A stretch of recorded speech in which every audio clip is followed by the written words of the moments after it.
तो दोस्तों आपका फिल्मी चीटी चैनल पर स्वागत है और आज मैं एक्सप्लेन करने वाला हूं 2026 में आई सीरीज दलदल को। मैं सीरीज को एक्सप्लेन करूंगा, लेकिन उससे पहले अगर आप मेरे चैनल पर नए हैं तो चैनल को सब्सक्राइब कर लें। इससे आप हमारे चैनल से जुड़ जाएंगे और आने वाली वीडियोस को देख पाएंगे। अब चलिए आपको सुनाता हूँ इस सीरीज की कहानी।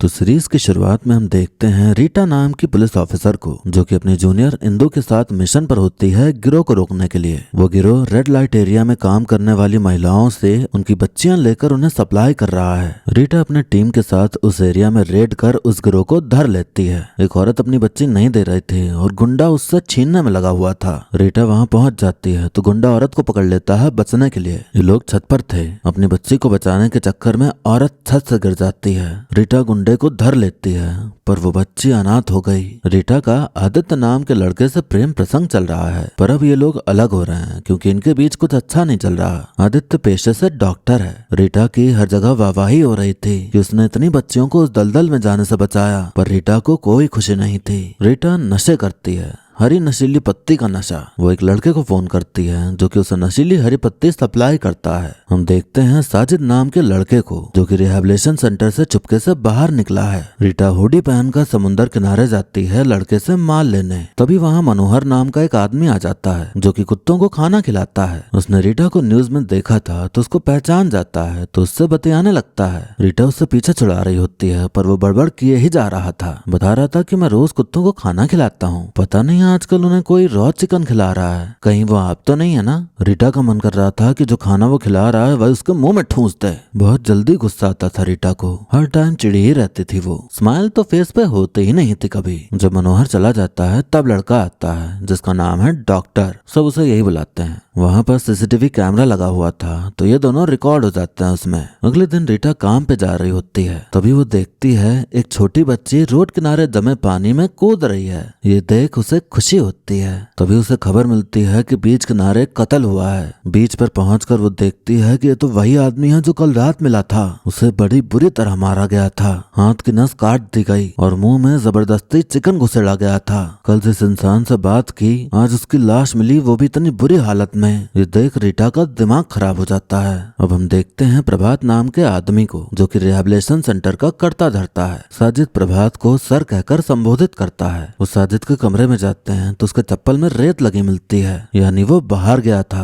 हाथ में इंजेक्शन लगाने का निशान था, मतलब नशा करने के लिए बाहर गया था। प्रभात को उसके पास एक फोन मिलता है जो कि वो अपने पास रख लेते हैं। तभी साजिद होश में आता है तो प्रभात नाराजगी जताते हैं, फिर नशा किया ना तूने? साजिद रोते हुए कहता है, यहाँ रहा तो नहीं कंट्रोल कर पाऊंगा सर, आप मुझे अपने घर वापस ले चलो। प्रभात मान जाता है ले जाने को। वो उसके पास से मिले फोन को ऑन करने का ट्राई करते हैं पर होता नहीं। फॉरेंसिक डॉक्टर रीटा को बताते हैं कि जो चिकन मुंह में मिला वो रॉ चिकन है, जबकि जो वो कुत्तों को खिला रहे थे वो बॉइल्ड चिकन था। जैसे इसे मारा गया है ऐसे ही पैटर्न में पहले भी खून किया गया है। जिन बच्चियों को रेस्क्यू किया गया था उन्हें एक अनाथालय में रखा गया था। उनको किसी ने आके ये बोल दिया कि उनकी माओ को जेल में डाल दिया गया है, तो वो शोर मचाने लगे, हड़ताल कर दिया कि खाना नहीं खाएंगे। सीसीटीवी रिकॉर्डिंग में देखने मिला कि कोई लड़की आई थी उनसे मिलने। रीटा बच्चों से बात करना चाहती है पर वो उसकी सुन नहीं रहे होते। वो खाना नहीं खा रहे थे तो रीटा कहती खाना खाओ तभी तुम अपनी माँ से मिल पाओगे। डीसीपी की पोस्ट खाली थी और उसको पाने के लिए विक्रम नाम का ऑफिसर बेकरार था। सीनियर ऑफिसर रीटा को डीसीपी बना देते हैं। सबकी नजर में डिपार्टमेंट को अच्छा दिखाने के लिए कि एक महिला को डीसीपी बनाया गया है, इसलिए रीटा को डीसीपी बनाया। अब कहानी रीटा के बचपन में शिफ्ट होती है और हम देखते हैं उसकी माँ को, जो कि पुलिस कांस्टेबल है। माँ रीटा को हर बात पे डांटती थी, कभी भी अच्छे से बात नहीं करती थी उससे।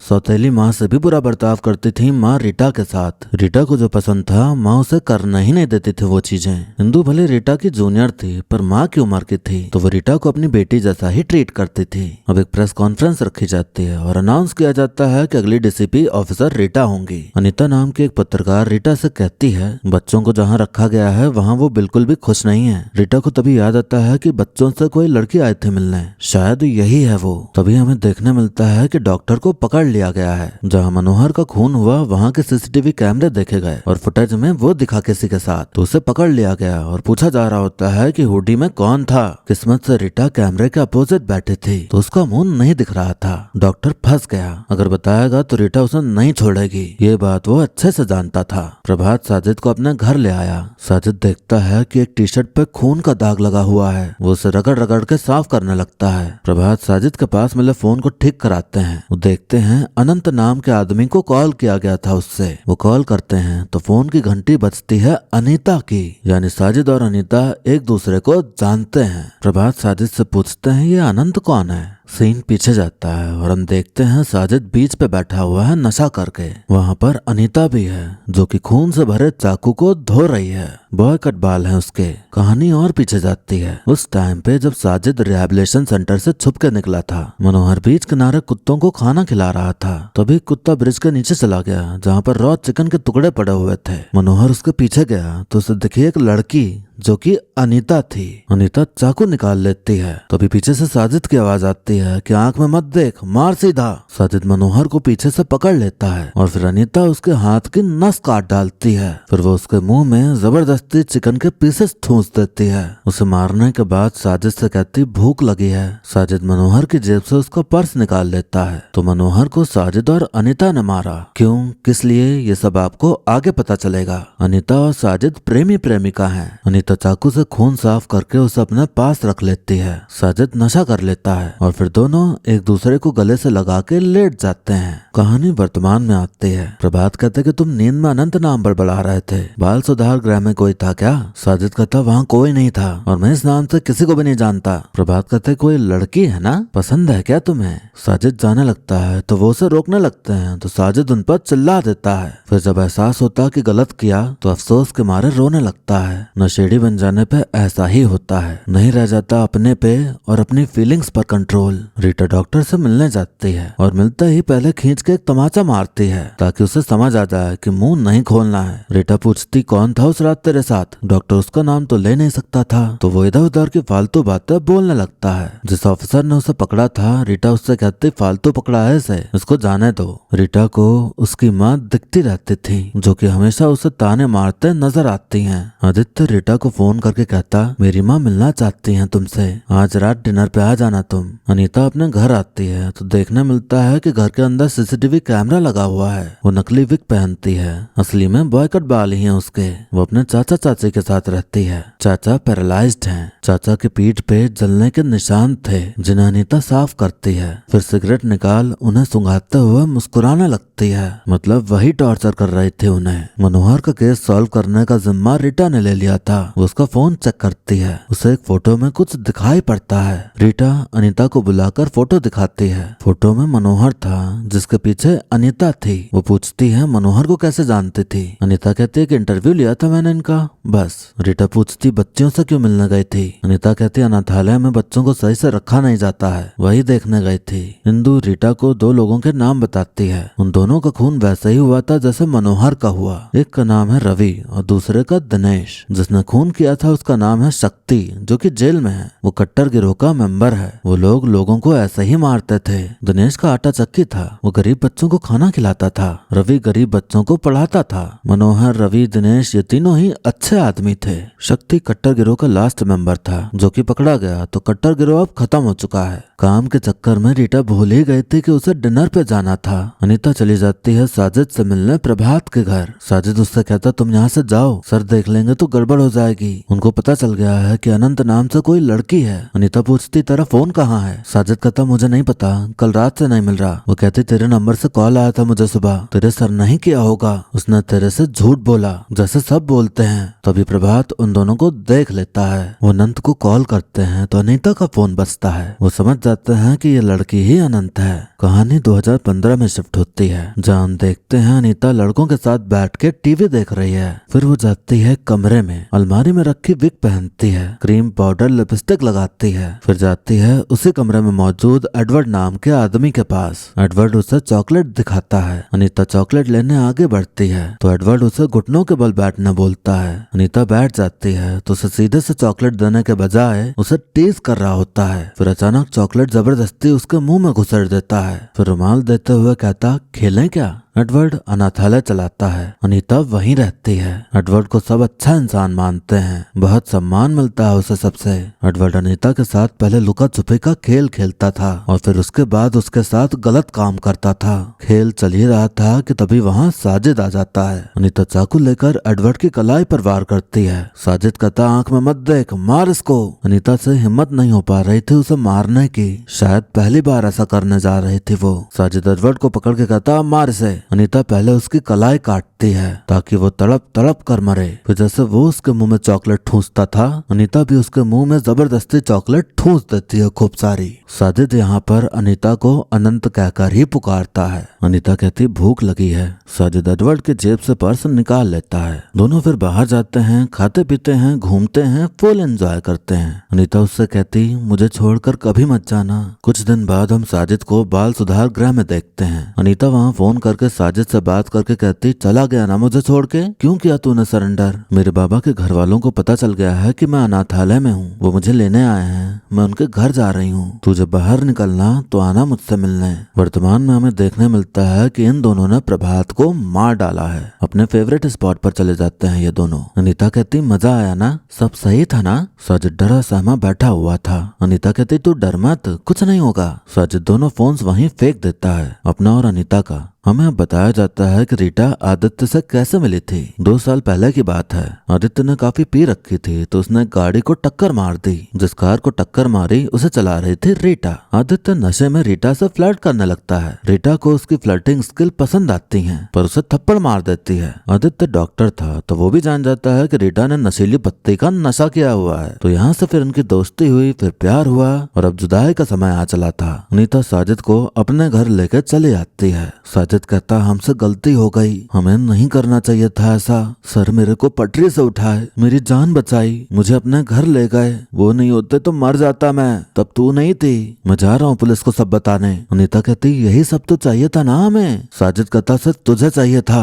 मैं सर के साथ ठीक था, वो अच्छी चीज सिखा रहे थे। अनीता कहती तेरा सर तेरे गले में पट्टा बांध के रखता था। एडवर्ड, प्रभात सर सब एक जैसे हैं। ये लोग हमको गटर से उठाते हैं अपने मतलब के लिए। सही किया जो किया हमने। साजिद गुस्से से उसका गला दबाने लगता है। अनीता कहती यही साजिद चाहिए मुझे। अब रीटा प्रभात के खून के केस की तहकीकात करने आती है। वो देखती है उसके मुंह में फोन भरा गया है। प्रभात का सेक्रेटरी कहता मैंने मना किया था, मत लेकर आओ नशेड़ियों को घर पर। स्टेशन पर मिला था उन्हें साजिद, नशा कर करके खोखला हो चुका था, ट्रेन के सामने कूदने वाला था। प्रभात सर ने उसे बचाया और उसे घर ले आए। अब उसी ने उनको मार डाला। रीटा देखती है प्रभात ने एक डायरी में अनंत नाम और उसका नंबर लिखा हुआ है। अनीता साजिद को अपने चाचा के पास ले जाती है। कहानी फिर पीछे जाती है 2017 में। सुधार गृह से रिहा होकर साजिद अनीता से मिलने उसके घर आया हुआ है। अनीता कहती पता है मुझे ये लोग क्यों लेके आए? कोई ज्योतिष बोला श्राप लगा है मेरी माँ का घर पर, इसलिए लाए हैं मुझे। ये लोग मेरे को देवी मानते हैं। तभी वहाँ चाचा आ जाते हैं और साजिद को पीटने लगते हैं। चाचा पुलिस में है। चाचा कहते अपने जैसे गंदी नाली के कीड़े को घर लेके आ गई, अभी जेल से छूट के आया है नशेड़ी। वो उसे बेल्टों से पीटते हैं अनीता के सामने। वर्तमान में अनीता चाचा से कहती है ले आई मैं साजिद को घर, अब उखाड़ ले। साजिद से कहती बदला लेना है हमें इससे, इसलिए इसको इतने दिन से बचा के रखी। अनीता को उसके बॉस का फोन आता है प्रभात के केस को लेकर। साजिद कहता देख के आओ कुछ गड़बड़ तो नहीं है ना। साजिद की सारी डिटेल्स डिपार्टमेंट के पास ऑलरेडी थी तो उसके फिंगरप्रिंट के जरिए उसकी सारी डिटेल्स निकल आती हैं। प्रभात ने जब इन दोनों को देखा तो बिल्कुल नॉर्मल बिहेव किया, बोला कि मैं सोने जा रहा हूँ, बाहर जाना है तो चाबी लेके जाना। अनीता साजिद से कहते इसको सब पता है, ये पुलिस को बता देगा, इसका कुछ करना पड़ेगा। अनीता साजिद को मैनिपुलेट कर उसे भड़का देती है प्रभात को मारने को। साजिद मारना नहीं चाहता था लेकिन अनीता उसे मोटिवेट करे जा रही होती है। जैसे पहले साजिद उसे करता था वैसे ही अनीता का पुलिस स्टेशन आना जाना लगा रहता था काम के चलते, तो उसकी जतिन नाम के पुलिस वाले से दोस्ती हो जाती है। सीनियर ऑफिसर रीटा को बुलाकर कहते हैं ये जो सनकी खूनी वाली थ्योरी मीडिया बना रही है ये सब जल्दी खत्म करो। विक्रम भी मौजूद था वहाँ। कहता ये साजिद कट्टर गिरोह में था, चंदू का लड़का है ये। 2015 से लेकर 2017 तक ये बाल सुधार गृह में था, चोरी और खून के केस में। प्रभात का पर्स भी गायब है, नशेड़ी है वो, 50-500 के लिए किसी को भी मार देगा ये लड़का। रीटा कहती मैं अग्री नहीं करती विक्रम सर की बातों से। सीनियर कहते साजिद का फिंगरप्रिंट मिले हैं वहाँ तो कंफर्म है कि वो वहाँ था, अब जाके उसे पकड़ो और ये केस बंद करो। इंदु रीटा से हाफ डे मांगने आती है। उसका बच्चा स्कूल फंक्शन में डांस परफॉर्म करने वाला था। रीटा उस पर चिल्ला देती है कि तुम कल से आओ ही मत काम पे।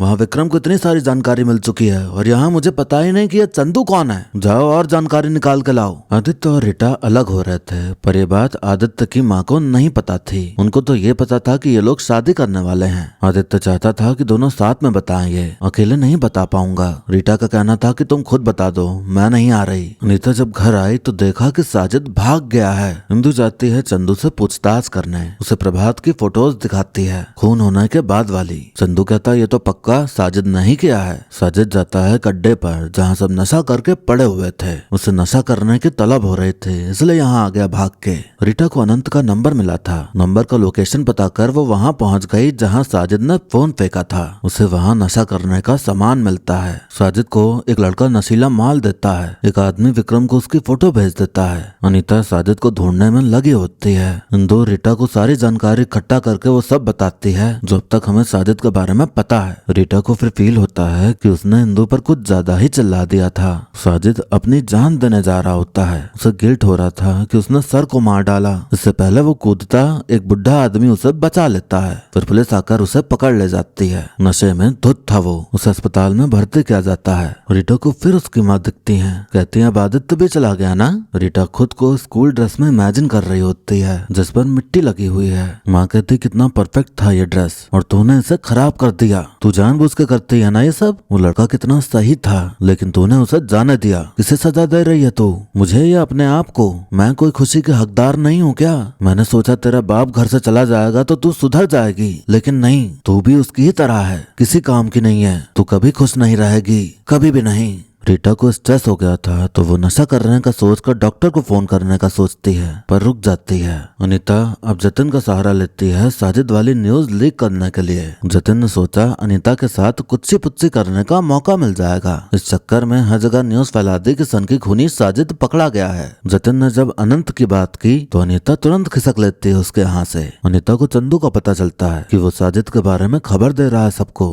कहानी फिर से 2017 में शिफ्ट होती है जब चाचा ने साजिद को पीट पीट के भगा दिया था। उसके बाद अनीता साजिद से मिलने चंदू के पास गई। साजिद नहीं बताया था कि कुछ भी हो तो चंदू के पास जाना। चंदू कहता साजिद आया था मेरे पास पर अब नहीं है यहाँ। वैसे मैं जानता हूँ तुमको, तुम उसके साथ अनाथालय में थी ना? मैंने देखा था एडवर्ड का फोटो, जैसे उसकी नस काटी गई। साजिद वैसा नहीं काट सकता। अनीता उसकी बात सुन निकल लेती है वहाँ से। तो मतलब चंदू जानता था सब कुछ। अब अगर न्यूज चैनल्स वाले उसके पास गए तो शायद वो उसके बारे में भी बता डाले। सीनियर रीटा को फोन करके कहता होम मिनिस्टर का बेटा एक फिल्म बना रहा है, वो चाहता है तुम इसमें एक रोल करो, तो चली जाना उससे मिलने तुम। रीटा कहती अभी ये केस सॉल्व नहीं हुआ है सर। सीनियर कहते अब आगे का केस विक्रम हैंडल कर लेगा, आप जाओ वहाँ। रीटा को समझ आ रहा था कि सीनियर ने खाली पुलिस डिपार्टमेंट की PR के लिए उसका यूज किया है। यूज हो गया तो अब केस विक्रम को पकड़ा रहे हैं। रीटा को शक था कि साजिद के साथ कोई और भी शामिल है। मेन वही है। एडवर्ड की केस फाइल में साजिद के कन्फेशन में लिखा था कि एडवर्ड लड़की के साथ गलत काम करता था, लेकिन इन्वेस्टिगेशन फाइल में लिखा है कि बटुआ चोरी करने के लिए उसे मारा। एडवर्ड के कमरे से लड़कियों का मेकअप करने का सब सामान भी मिला था। तो सवाल ये था कि सब इसके रूम में क्यों था, पर ये सब कोई नोटिस ही नहीं कर रहा है। बस साजिद को गुनहगार ठहराकर केस बंद करके ववाही लूटना है सबको।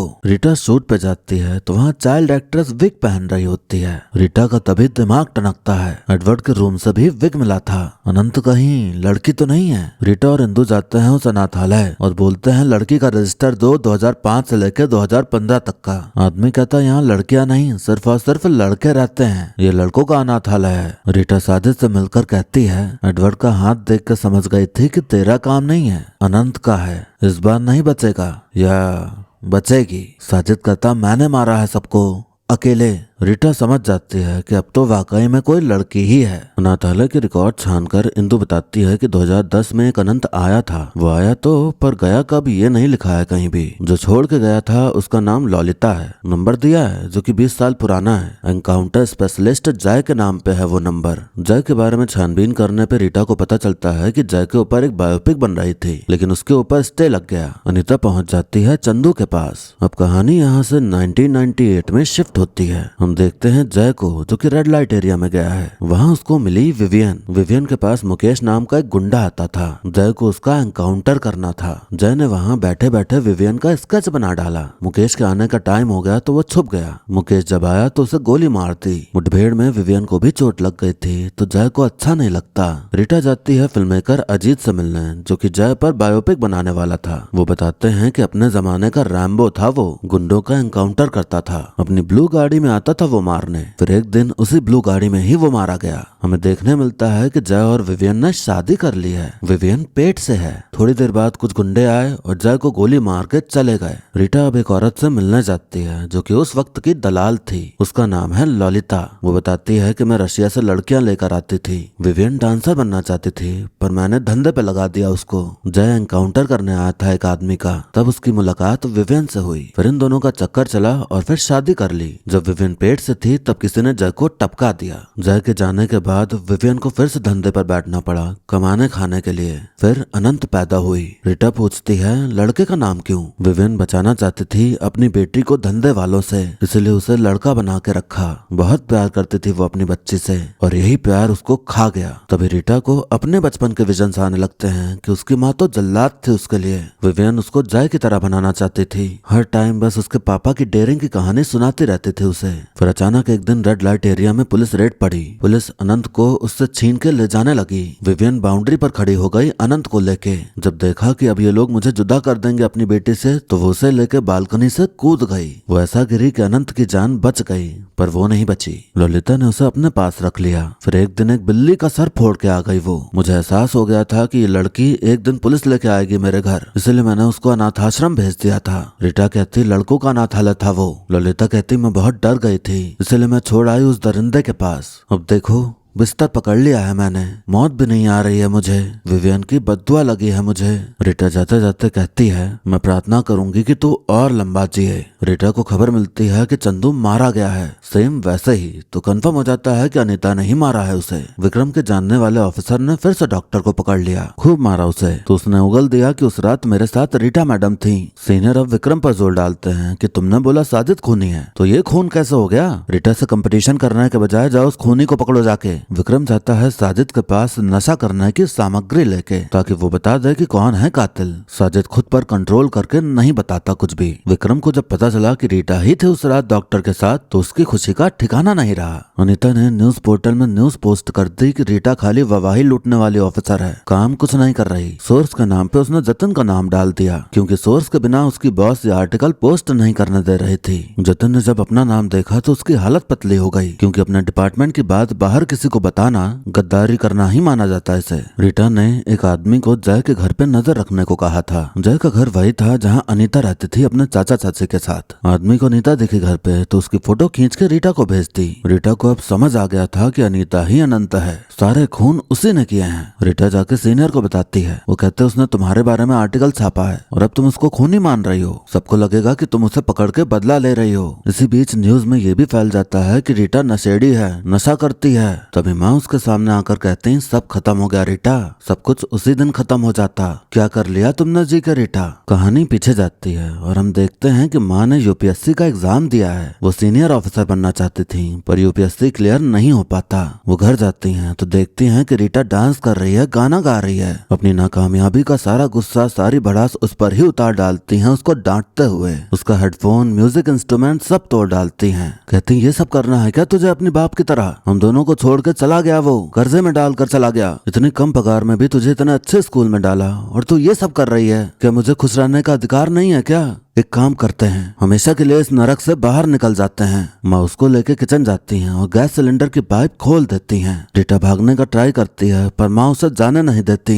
रीटा अनीता और खुद को सेम मानने लगी थी। वो बहुत अकेला फील कर रही होती है, तो वो चली जाती है इंदू के घर। इंदू उसे माँ के जैसे प्यार से खाना खिलाती है। इंदू कहती आपकी माँ तो बहुत मस्त खाना बनाती रही होंगी ना। रीटा कहती मेरी माँ मुझको पसंद नहीं करती थी। इंदू कहती ऐसा हो ही नहीं सकता, सबको बस बोलने नहीं आता है। अब तू मेरे को कितना पसंद करती है, पर कभी बोली क्या मुझे? रीटा कहती है, मेरी माँ मुझे हमेशा बोलती थी कि तू सब कुछ खराब कर देती है। 8 साल की थी मैं, स्कूल में एनुअल फंक्शन था, मुझे स्पीच देना था। व्हाइट यूनिफॉर्म व्हाइट जूतों में माँ ने मुझे तैयार किया, पर स्पीच देने में मेरा इंटरेस्ट नहीं था। मुझे मेरे पापा के साथ जाना था उनकी बैंड प्रैक्टिस पे। मैं घर के बाहर गई और कीचड़ में जोर जोर से कूदने लगी। मुझे लगा क्या ही करेगी माँ, मारेगी डांटेगी, लेकिन ऐसे थोड़ी ना भेजेगी मुझे स्कूल। पता उसने क्या किया? मेरे पास आई और बोली, गंदी लड़की रीटा, गंदी घिनौनी लड़की कहीं की, खराब कर दिया ना ये भी तुमने, जानबूझ के करते है ना तो ये सब। मुझे खुश होने का कोई हक नहीं है क्या? किसे सजा दे रही है, खुद को या मुझे? एकदम अपने पिता की तरह है तू, बेकार बेवकूफ नाकारा, एकदम अपने बाप की तरह। वैसे ही गंदी ड्रेस में भेज दिया मुझे स्कूल। रीटा जतिन से मिलती है, वो तो गिल्ट में चला गया था, नजरें ही नहीं मिला पा रहा था उससे। रीटा जतिन से अनीता को कॉल करवाती है, उसे झूठी जानकारी देती है कि साजिद को गोली मार दी है रीटा ने, अस्पताल में भर्ती है वो। अनीता जब घर से निकल गई तो रीटा टीम लेकर पहुंच गई उसके घर। उसे चाची मिलते हैं और चाचा भी, लेकिन चाचा को मार के गई थी वो। सेम वैसे ही सीसीटीवी कैमरा लगा रखा था अनीता ने, तो वो देख लेती है कि पुलिस आई है घर पे। रीटा को अनीता के बक्से से विवियन की फोटो मिलती है। एक डब्बे में खूब सारे पर्स मिलते हैं, जिनका जिनका खून किया था अब तक उन सबके पर्स थे वो। अनीता के साथ जतिन भी था, जो कि उस पर नजर रखे था। वॉशरूम के बहाने अनीता अस्पताल से निकल लेती है। इंदु उसको ढूंढने में लग जाती है। देखने मिलता है कि अनीता उसके पीछे है। सीनियर रीटा को प्रेशर देने में लगे होते हैं कि ये केस अब विक्रम को हैंडल करने दो तुम। रीटा इंदु को कॉल करती है तो पता चलता है कि उसका फोन तो अनीता के पास है। वो फोन फेंक देती है। रीटा को पता चलता है कि अनीता ने इंदु को मार डाला, उसे भी वैसे ही मारा था अनीता ने। इकलौती वही तो थी जो रीटा को समझती थी, उसको प्यार करती थी। उसकी डांट फटकार सुनने के बाद भी उस इंसान को भी खो दिया रीटा ने। बहुत दुख होता है उसे इंदु के मरने का, उतना ही ज्यादा गुस्सा भी आ रहा था उसे अनीता पर। रीटा को डीएसपी की पोस्ट से हटा दिया जाता है। अनीता पहुंच जाती है वहां जहां बच्चियों को रखा गया था। वो उन सबको बंदी बना लेती है। फिर कॉल करके रीटा से कहती, साजिद को यहाँ लेकर आओ अकेले। एक औरत भागने का ट्राई करती है तो अनीता उसे मार डालती है बिना किसी हिचक के। अनीता बच्चों से कहती, मैं तुम लोगों को बचाने आई हूँ, ये तुम्हारी रीटा दीदी झूठी हैं, वो नहीं मिलाएंगी तुम लोगों को तुम्हारी मम्मी से। सब एक जैसे होते हैं, जिंदा रख के एहसान जताते हैं कि जिंदा रखा है। थोड़ी देर में तुम सब आजाद हो जाओगे, हमेशा के लिए। रीटा साजिद को अनीता से कॉल पर बात करवाती है। साजिद उससे कहता, अब रुक जाओ, मत करो ये सब, पर अनीता सुनने को तैयार न थी। वो कहती, तुम आओ बस। रीटा साजिद को लेकर पहुंच जाती है वहां। अनीता ने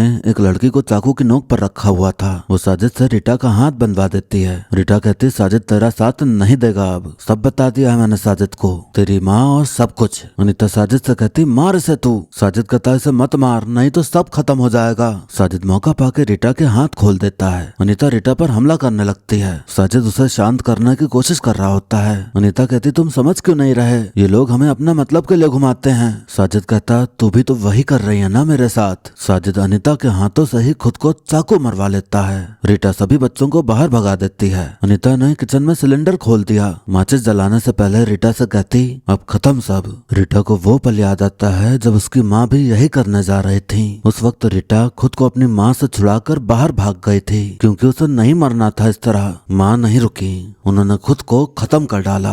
आज अनीता ने भी धमाका करके खुद को मार डाला। जैसे अपनी माँ को जलते देखा था, वैसे ही आज अनीता को देख रही होती है अपने सामने जलते हुए। ना तब माँ को रोक पाई और ना अब अनीता को रोक पाई। रीटा ने जिस बहादुरी से बच्चों को बचाया अपनी जान दांव पर लगाकर, विक्रम को अब उससे कोई शिकायत नहीं रह गई थी। कहानी 1 महीने आगे शिफ्ट होती है। रीटा अपने उस घर जाती है जहाँ वो और उसकी माँ रहा करते थे। जितनी भी मेमोरीज थी उसकी इस घर से जुड़ी हुई, उसे सब याद आ रही होती हैं, जो कि अच्छी तो नहीं थी। उसे वो खिड़की भी दिखी जिस खिड़की से उसने अपनी माँ को जलते देखा था। उसकी आंखों में आंसू आ जाते हैं। अपने पास ट्रॉमा की वजह से वो सबको खुद से दूर करती आ रही थी। गुस्सा, चिढ़, फ्रस्ट्रेशन से भरी रहती थी रीटा हमेशा। उसे ऐसे नहीं जीना था। उसने बदलाव लाने का सोचा। वो आदित्य को कॉल करती है, कहती क्या हम बात कर सकते हैं। और फिर इसी कहानी के साथ ये सीरीज यहीं पर खत्म हो जाती है। तो दोस्तों हमें ये फिल्म सिखाती है कि अगर बचपन आपका टॉक्सिक पेरेंटिंग से भरा रहा हो या आसपास बुरे काम से घिरा रहा हो तो आपकी जिंदगी अच्छी तो नहीं रह जाती। यहाँ दो किरदार हैं, अनीता और रीटा। दोनों के बचपन में ट्रेजेडी देखने मिली। अनीता के पिता नहीं थे और ना ही रीटा के पिता थे। दोनों को माँ ने ही पाला और दोनों की माँ ने खुद को मार डाला। अनीता की माँ ने अनीता को बहुत प्यार दिया। दूसरी ओर रीटा की माँ ने रीटा से नफरत की। अनीता की माँ ने चाहा कि वो अपने पिता जैसी बने। रीटा की माँ ने चाहा कि वो अपने पिता जैसी बिल्कुल ना बने। अनीता की जब माँ मरी तो भी उसे गलत इंसान नहीं पनाह दी। ललिता कोई ऐसी औरत नहीं थी जो उसे अच्छा माहौल दे रही हो या अच्छी शिक्षा दे रही हो। दलाल थी वो लड़कियों की, तो कभी भी सही हाथों में नहीं गई अनीता। ललिता ने भी उसे गलत हाथों में ही सौंप दिया। रीटा की माँ खुद की नाकामयाबी का फ्रस्ट्रेशन रीटा पर उतारती रही, हमेशा उसे कोसा, उसे गरियाती रही। जितना बुरा बर्ताव रीटा के साथ हुआ उस हिसाब से अनीता को नहीं, रीटा को सन की खूनी होना चाहिए था, पर वो बनी पुलिस ऑफिसर। वो नहीं गई गलत रास्तों पर। हालांकि उसके अंदर ये बैठ गया था कि वही बुरी है, वही बेकार है। उसे हर पल अपने माँ के सारे ताने याद आते रहते थे। अपनी एंजाइटी स्ट्रेस को दूर करने के लिए उसने नशे का सहारा ले लिया। उसे नहीं करना था ये सब, पर उसी से उसे थोड़ा सुकून मिलता था। वो चाहती थी प्यार करना, प्यार पाना, पर उसके अंदर जो खुद को नापसंद करने वाली फीलिंग थी वो आ जाती थी सामने। प्यार को ठुकरा देती थी वो ये सोचकर कि नहीं करते जिस्म में प्यार। अपना सेल्फ कॉन्फिडेंस उसने खो दिया था। रीटा को खुद से नफरत और अनीता को लोगों से नफरत हुई। उन लोगों से जिन्होंने उसे नुकसान पहुंचाया या उसके साथ बुरा करा या किसी के साथ अच्छाई करते थे। उसे लगने लगा कि सब अच्छाई करने का नाटक करते हैं अपने फायदे के लिए। मेरे ख्याल से यह बहाना था अपने सनकीपन को वैलिड करने का। एक्चुअल में उसे मजा आता था लोगों को मार के। उसने हमेशा अपने पिता की कहानियां सुनी कि कैसे वो लोगों को मारते थे, तो शायद वहां से उसका इंटरेस्ट जागा होगा किसी को मारने का। लेकिन उसने ये चीज स्किप कर दी कि वो बुरे लोगों को मारते थे, हर किसी को नहीं। उसने साजिद को भी शामिल कर लिया इस खेल में। साजिद प्यार में पड़कर उसका साथ देने भी लगा, लेकिन फिर धीरे धीरे उसे समझ आया कि वो बुरे लोगों को नहीं मारती, बल्कि वो तो बस मारना चाहती है, उसे बस मारना पसंद है। तो रीटा से यही समझ आता है कि बैड पेरेंटिंग आप पर कितना बुरा असर डालती है, कि आगे चलकर अच्छा भी मिलता है तो आप ही उसे ठुकरा देते हो। अनीता से समझ आया कि बैड पेरेंटिंग मिले या ना मिले, चॉइस भी होती है आपके पास कि आपको अच्छा बनना है या बुरा। अच्छी सीख देकर भी इंसान बुरा बन सकता है। फिल्म की कहानी की बात की जाए तो खून किसने किया, ये कैसे हुआ, ये नहीं पता करना है। कातिल कौन है हमें पता है, और कौन पकड़ेगा कातिल को ये भी पता है। पूरी सीरीज में ये देखना होता है कि कैसे पहुंचेगी पुलिस खूनी तक। कई बार ऐसी मूवी सीरीज बोरिंग साबित हो जाती हैं क्योंकि सस्पेंस रह नहीं जाता, क्योंकि सब हमें पता होता है। पर ये सीरीज आपको बहुत ज्यादा बोर नहीं करती। पर्सनल लाइफ ट्रेजेडी और पुलिस डिपार्टमेंट की पॉलिटिक्स का जो तड़का डाला गया है सीरीज में, वो आपको बोर नहीं होने देता। हाँ, ये है कि सीरीज थोड़ा डिप्रेस्ड मोड में है, तो अगर कुछ हैप्पी हैप्पी सा देखना है तो ये सीरीज आप बिल्कुल भी ना देखें। फिल्म अच्छा नहीं लगा तो वो एक ही चीज है, भूमि पेडनेकर का चेहरा। पता नहीं उन्होंने ऐसा क्या करा लिया है कि जब भी वो स्क्रीन पर दिखाई पड़ती हैं बस उनके होठ ही दिख रहे होते हैं। मेरे भी उनसे पतले हैं शायद। जो भी सर्जरी उन्होंने कराई है उसकी वजह से कोई भी फेस एक्सप्रेशन उनके नहीं दिख रहा है। अच्छी कलाकार हैं वो, लेकिन और बेहतर दिखने के चक्कर में जो सही था अब वो भी नहीं दिख रहा। जब आप उनका फेस देखोगे ऐसा लगेगा कि वो फिट ही नहीं बैठ रहे हैं इस किरदार में, किसी और को होना चाहिए था उनकी जगह, ऐसा फील होता है। भक्षक मूवी में उनका काम काफी सही था, पर इसमें इनका काम बिल्कुल अच्छा नहीं लगा। उनसे बेहतर जो बाकी फीमेल एक्टर्स हैं इसमें मौजूद हैं, उनका काम ज्यादा बढ़िया था। कुल मिलाकर सीरीज एक बार को देखी जा सकती है, रिकमेंडेशन वैल्यू नहीं है इसमें। अब और कुछ बताने को है नहीं तो वीडियो को यहीं पर खत्म करता हूँ, लेकिन जाने से पहले आप कमेंट करके बताइए कि आपको मेरा वीडियो कैसा लगा। अगर अच्छा लगा हो तो लाइक कर दीजिए, और नहीं अच्छा लगा हो तो आपके पास डिसलाइक करने का ऑप्शन भी मौजूद है। अगर आप ऐसे ही मूवी सीरीज की कहानी सुनते रहना चाहते हैं मेरी आवाज में, तो आप चैनल को सब्सक्राइब कर लीजिए, जिससे आप हमारे चैनल से जुड़ जाएंगे और आने वाली वीडियोस को देख पाएंगे। बाकी मिलता हूँ अब अगली वीडियो में, तब तक के लिए टाटा बाय बाय और नमस्ते।